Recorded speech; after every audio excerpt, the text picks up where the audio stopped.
الحمد لله رب العالمين. أشهد أن لا إله إلا الله وحده لا شريك له، وأشهد أن سيدنا ومولانا محمدا عبده ورسوله. أما بعد، فأعوذ بالله من الشيطان الرجيم. بسم الله الرحمن الرحيم. ولما بلغ أشده واستوى آتيناه حكما وعلما وكذلك نجزي المحسنين.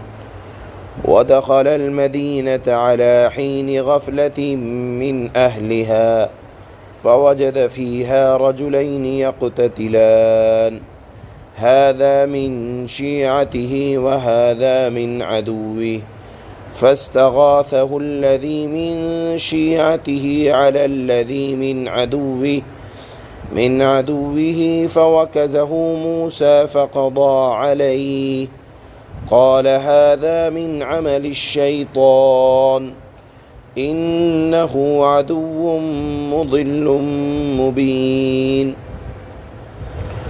قال رب إني ظلمت نفسي فاغفر لي، فغفر له إنه هو الغفور الرحيم. قال رب بما أنعمت علي فلن أكون ظهيرا للمجرمين. صدق الله مولانا العلی العظیم. اس سے پہلے والی آیات میں اللہ نے حضرت موسیٰ علیہ السلام کے بارے میں ارشاد فرمایا تھا کہ وہ کیسے فرعون کے دربار میں پہنچے اور فرعون کے دربار میں اللہ نے دوبارہ کیسے ان کی والدہ کے پاس ان کو پہنچایا اور کیسے ان کی والدہ نے ان کو دودھ پلایا. آج کی آیات میں اللہ ارشاد فرماتے ہیں کہ حضرت موسیٰ علیہ السلام کو دودھ ان کی والدہ نے پلایا، لیکن ان کی پرورش، ان کی جوانی اور بچپن یہ سب کا سب شاہی دربار میں گزرا. آپ شاہی دربار میں رہنے کی وجہ سے، وہاں کے حالات کی وجہ سے آپ انتہائی بردبار، بہادر اور قوی آدمی اور طاقتور اللہ نے ان کو بنا دیا. حضرت موسیٰ علیہ السلام کے چہرے سے رعب ٹپکتا تھا، گفتگو سے خاص وقار اور شان معلوم ہوتی تھی، اور آپ کو یہ بھی علم ہو گیا کہ میں اسرائیلی ہوں، میرا فرعون کے خاندان سے کوئی قرابت داری اور رشتہ داری نہیں ہے. آپ بنی اسرائیل پر جب فرعون ظلم کرتا تھا اور بنی اسرائیلی وہاں کے مظلوم لوگ تھے، تو یہ دیکھ کر آپ کو تکلیف ہوتی تھی اور موقع بموقع آپ بنی اسرائیل کی مدد یعنی اپنی قوم کی مدد کیا کرتے تھے. اب آگے ان آیات میں اللہ نے حضرت موسیٰ علیہ السلام کی جوانی کا ایک واقعہ نقل فرمایا ہے. میں نے بتایا کہ آپ جسمانی طاقت اور قوت میں بھی اللہ نے آپ کو بہت اچھا بنایا تھا. آپ کردار کے نیک تھے. اللہ نے چونکہ نبی بنانا تھا، علم سے اور سمجھ سے اللہ نے ان کو نوازا تھا. آپ فرعون کے ظلم اور کفر سے بالکل بیزار تھے. ایک مرتبہ ایسا ہوا کہ حضرت موسیٰ کی والدہ کا گھر شہر سے باہر تھا، وہ اپنی والدہ کے پاس سے شہر میں اور فرعون کے گھر آ رہے تھے کہ راستے میں دیکھا کہ ایک بنی اسرائیل پر ایک قبطی یعنی فرعون کے خاندان کا یا فرعون کا آدمی ایک بنی اسرائیل پر ظلم کر رہا ہے، اس کو گھسیٹ رہا ہے۔ آپ نے پہلے سمجھانے کی کوشش کی، وہ قبطی نہیں مانا۔ لکھا ہے کتابوں میں کہ وہ فرعون کا باورچی تھا، وہ بنی اسرائیل کو زمین پر گھسیٹ رہا تھا۔ موسیٰ علیہ السلام وہ جانتے تھے کہ یہ قبطی لوگ بنی اسرائیل پر ظلم کرتے ہیں، لہذا پہلے سمجھایا، بات جب سمجھانے سے نہ مانی گئی تو موسیٰ علیہ السلام جو اس وقت ماشاءاللہ پورے جوان تھے، طاقتور تھے، ایک تھپڑ اور ایک گھونسا رسید کیا۔ قرآن یہ کہتا ہے کہ ارادہ نہیں تھا قتل کرنے کا، بلکہ تربیت کرنا یا یہ سمجھانا یا بنی اسرائیل کی مدد کرنا مقصود تھا، اسرائیلی کا مقصد کی مدد کرنا مقصود تھا۔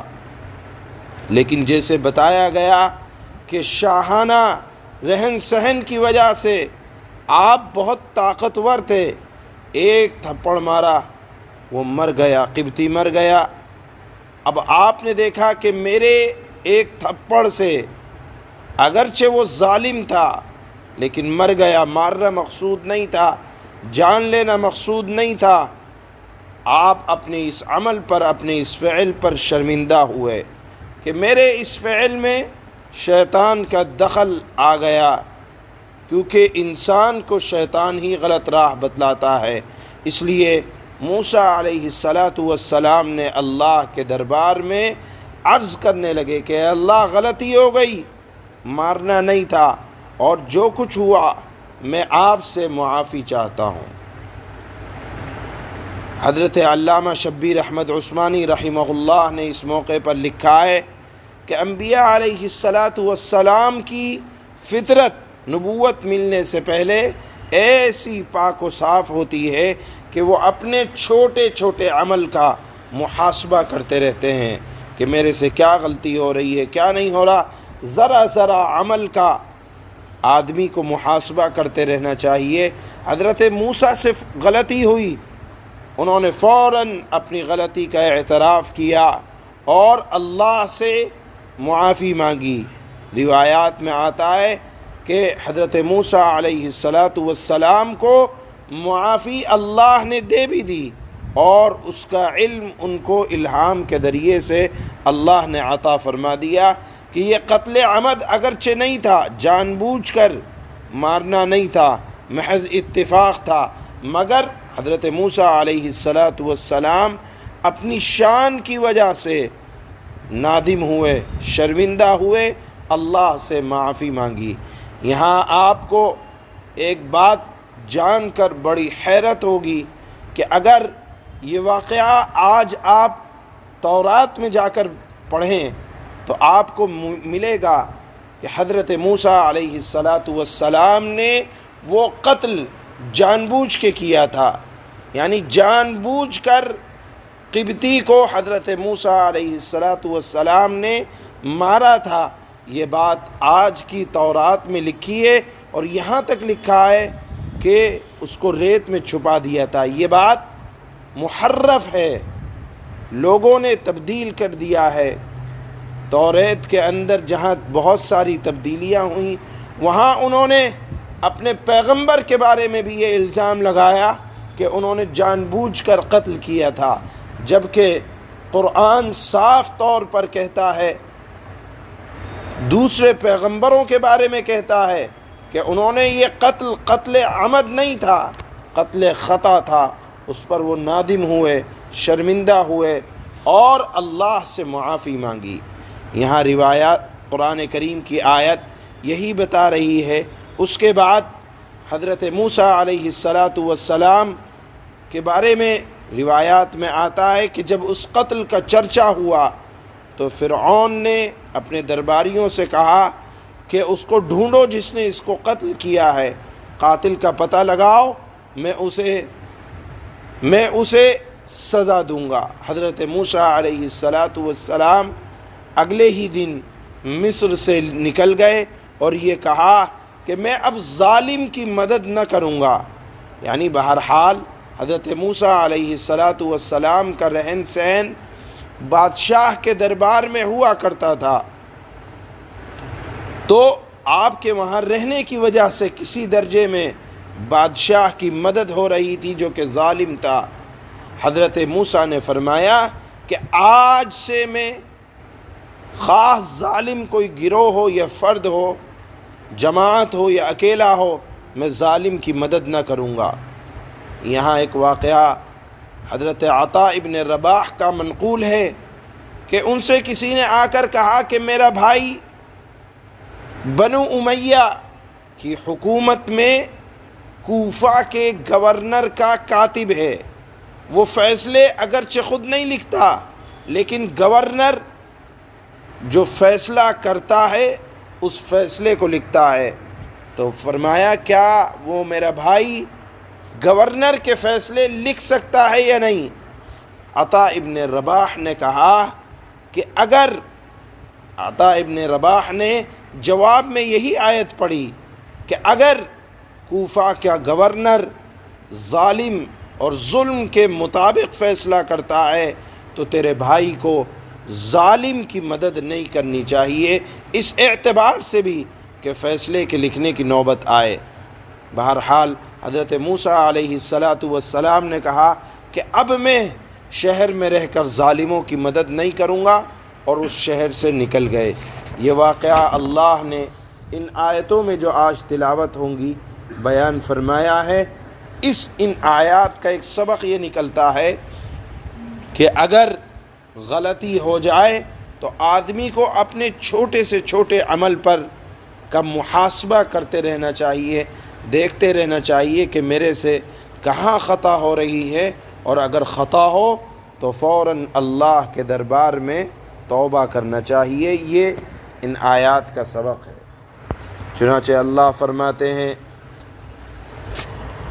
وَلَمَّا بَلَغَ أَشُدَّهُ وَاسْتَوَىٰ آتَيْنَاهُ حُكْمًا وَعِلْمًا وَكَذَلِكَ نَجْزِي الْمُحْسِنِينَ، اور جب موسیٰ اپنی بھرپور توانائی یعنی جوانی کو پہنچے اور پورے جوان ہو گئے تو ہم نے انہیں حکمت اور علم سے نوازا، اور نیک لوگوں کو تو ہم یوں ہی بدلہ دیا کرتے ہیں۔